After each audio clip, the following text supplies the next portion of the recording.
आणि यानंतरची बातमी आहे पुण्यातून। पुण्यामध्ये 14 दिवसांसाठी जमावबंदीचे आदेश लागू करण्यात आले। उद्या रात्रीपासून जमावबंदीचे आदेश लागू होणार आहेत। जमावबंदी काळामध्ये आंदोलन, मोर्चे, सभांना आणि बंदी असणार आहे। तर अनेक घटनांमुळे पुण्यामध्ये कायदा सुव्यवस्थेचा प्रश्न, इंधन दरवाढ, नीट पेपर फुटी प्रकरणी लैंगिक अत्याचार वाढले असून अनेक संघटना सातत्याने आंदोलन करतात। त्यामुळे हा निर्णय घेण्यात आला आहे। या संदर्भात अधिक माहिती जाणून घेत माझा सहकारी प्रीतम पुरोहित सध्या आपल्या सोबत आहे।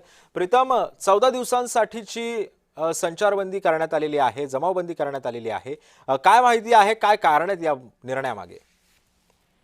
खरं तर सिद्धेश, आपण पाहतोय की मागील काही 15-20 दिवसांपासून राज्यामध्ये आणि शहरामध्ये ज्या काही घटना घडत आहेत त्याच्या लोकांतून सगळ्या भावना ज्या आहेत ते लोक व्यक्त करत आहेत। रस्त्यावरती उतरून सगळ्या त्या घटनांचा झालेला रोष व्यक्त करत आहेत। पुण्यामध्ये मागील 8 ते 10 दिवसांपासून ठिकठिकाणी जमावबंदी देखील झालेली आहे।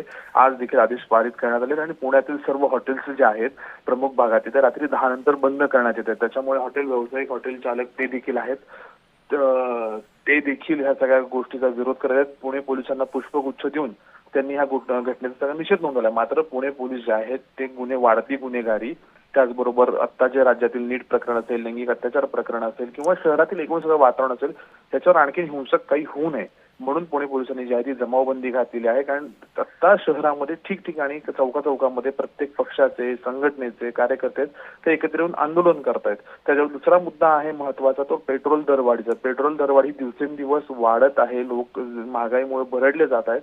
कुठेतरी रोष एकत्र व्यक्त करतील ही भावना आणि त्या भावनेच्या भरातच काहीतरी अघटित कृत्य करण्याची शक्यता देखील नाकारता येत नाही। त्यामुळे पुणे पोलिसांनी खबरदारी म्हणून शहरातील कायदा सुव्यवस्था व्यवस्थित राहावी यासाठी सगळी ही जमावबंदी आहे ती लागू केलेली आहे। नक्कीच, धन्यवाद प्रीतम, तू दिलेल्या सविस्तर माहितीबद्दल।